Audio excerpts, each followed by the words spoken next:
Hello and welcome to another update video about Bitcoin. Yeah, as expected, we've seen here some volatility today, or seen increased volatility after the announcement that interest rates will increase. So we have here 2% upside for Bitcoin. The crypto market is following a little bit. Nothing too significant, yeah, but I think everything that is more than 1% after the last few days is to be seen as positive. Either way, because it was getting really boring. I mean, Bitcoin was really just moving horizontally here over the weekend, really. Overall, we are still here, obviously, in this correction. This is still my primary expectation after this ABC correction. I mean, in my view, we are still in this wave C, which again is forming part of that larger ABC correction. With the C wave, that would be complete. And however, we have not seen the low yet of that wave C. So we're still in the wave C. That is my primary expectation. Currently, we are here in a sideways movement. And as I've said in the last few videos, it could really be that within this triangle here, and I go for that to the 1-day chart, or maybe better, the 4-hour chart, you can see it a little bit better, that within this triangle in which Bitcoin is currently moving, in this range, you can count this in terms of the Elliott Wave count as an ABCDE triangle pattern. And if we see it like that, we have to assume that we are going to come higher, and we've actually started that after I put that on this chart here. Now this is of course coincidence, because this can happen at any time, but I do expect primarily, if we count it that way with this wave pattern, there is a good chance that we go higher here all the way up to maybe 44.5, 45, or 45.5K, maybe even a little bit higher, yeah, because sometimes this wave E, it can overshoot the actual triangle. This would be a so-called fake out then, and from there, however, you normally exit the triangle at the opposite end of the wave E, and that would take us down exactly into my target area here. So I'm still waiting for that. And yeah, we can probably expect a little bit more upside now. And why is that? Let's go to the 1-hour chart. So we can see here that Bitcoin has moved into this range. So I told you, if we break above that 39.7K level, then we are moving up a range. Yeah, then we're moving up a step. I'll put that in color now so you can better see this range that I've been talking about for a while now. And it is this one here, between 39.7 and 42.7K.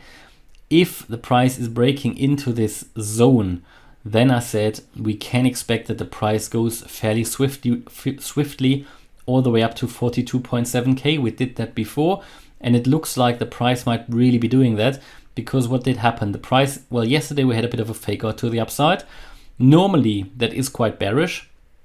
In this case, however, the price didn't bother. It kept moving up, yeah, because you saw an engulfing red candle here. So normally you would assume the price is coming down. Well, that didn't happen. We broke that trend line again. We are now in this range, and it seems like that we retested this previous resistance at 39.7K for the first time now in a long time as support. Okay, and because this happened, that just shows a little bit more sustainability of this current uptrend. And we can assume that we are now back in an uptrend, and that we are going all the way up to 42.7 in a first instance.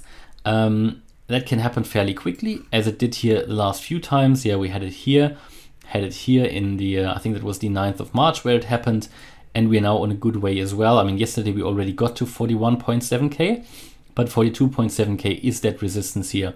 And if we break the 42.7K, then the next resistance level will be 44.5K. But by that time, we are not out of the triangle yet. Out of the triangle, we will only be roughly at 45.3K. That is obviously a descending line, so it changes basically every day. And if we really break above that, retest this former resistance of that triangle as support, and see increased volume, I might consider to open a long position. That is what I've been telling you for the last few days and weeks. And if that is going to happen, then I believe that we are going to get into this range here that is between 55 and 65K. That is all based, this range is defined based on Fibonacci retracement levels. Here I would expect strong resistance somewhere in that green box, from where we would then turn around and sell off, and then finally complete that correction. Because, you know, if we break to the upside of that triangle, obviously we are not fulfilling my primary expectation. We are going to go up first, but then in the end we would come down from there. That is the alternative scenario, and hopefully that helps you understand in which scenario what is actually going to happen. Because I'm not making the markets, I can only tell you what the price is capable of doing in a certain scenario. You've got both scenarios here on the chart. I'm clearly telling you what I think is going to happen. Of course, I don't know, nobody knows, yeah. But you know, this is all we can do, really make informed assumptions based on charting, based on TA, based on the Elliott Wave analysis, to understand in which scenario is the market capable of doing what. Yeah, and I think this is quite helpful. Overall, what we need to understand that currently the current prices in the crypto market are already very attractive historically. We've got various indicators that are flagging up that current prices are buying levels. Yeah, there are various indicators. For example, if you take a look into bitcoin.com, they tell you that, yeah, historically, if you bought at the same levels where these indicators like months ago or maybe years ago showed a similar level, then today you would have made a lot of money. Yeah, so the indicators are at similar levels. Yeah, not necessarily here the TA indicators. They tell me, yes, further upside is possible, but after that I would expect another correction. But nevertheless, long term, these indicators, and long term, the current prices seem to be very attractive. Yeah, just look at the fear and greed index. We are currently at extreme fear. Also, that historically has always been a good buying time. And of course, everybody who's buying now needs to understand that prices could drop in the short term. Yeah, we could even see quite a significant correction down, maybe to 27.5K, maybe even down to 20K.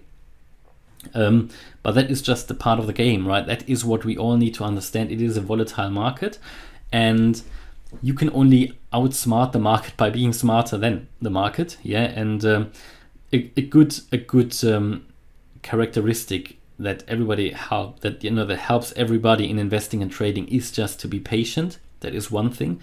Be patient. There is no need to take 10 trades every day. You know, sometimes you have to wait 2 weeks to make a good trade. Yeah, to really have something come up which makes sense. And also, it's just important to take the emotions out as good as possible. I know it's often not possible or often very hard for many people, but just take the emotions out. This is very important, because there are these two emotions, fear and greed, and they will play tricks with you, you know. So it's time really to be patient, just watch the charts, come to good conclusions, really make good decisions, and only you can make the decision if you want to buy at these levels or not. Bitcoin or altcoins, doesn't matter. In the end, everybody needs to make these decisions, and I can only tell you that one reason why I don't short is because typically assets always go up. Assets always go up. If an asset is not in a long-term uptrend, it will die eventually. That is why I don't short markets. I typically only long markets. I have a longer term perspective, absolutely, but I take swing trades, as you know. And if you're interested in seeing my buy and sell orders, you can do that on Discord as a channel member. Yeah, check out the channel membership if you're interested in doing so. But generally, looking back, all the short trades that I ever opened, yeah, and where I was successful and made profits, had I just opened these positions as long positions, they would have been far more profitable. If I, looking back, they would have been far, far more profitable. And also we need to understand that in terms of short trading, for example, an asset can really only fall to zero, whereas in theory, an asset can go up. That there is no limit, right? That's just what I want to make you understand, that there is a really limited in terms of what you can do to the downside, but really to the upside, there is really no limit. And therefore, I typically only long markets, and this makes much more sense to me generally, because looking back, short trades that I've done, they have been profitable, but long positions would have been, especially in the long run, much, much more profitable. Okay, so hopefully that whole overview about Bitcoin was useful. So generally, as after this retest here, I do expect short-term price increases, and then it will be very interesting as the price approaches that resistance level of that triangle, if the price really is going to react to it strongly, and we are then going to exit that triangle to the opposite side. All right, hopefully you liked the update. If you did, please hit the like button, leave a comment, and also subscribe. And if you really like the content, check out the channel membership. As channel member, you can get access to the Telegram live chat, to the Discord server with a lot of additional content for basically everybody, yeah, about TA, about all sorts of different stuff, and for gold members as well, an analysis of stocks and shares as well that will be updated regularly about different stocks like Google, PayPal, Palantir, Procter & Gamble, and so on. And also you can get access to the weekly live stream. Thanks a lot for watching. Bye-bye.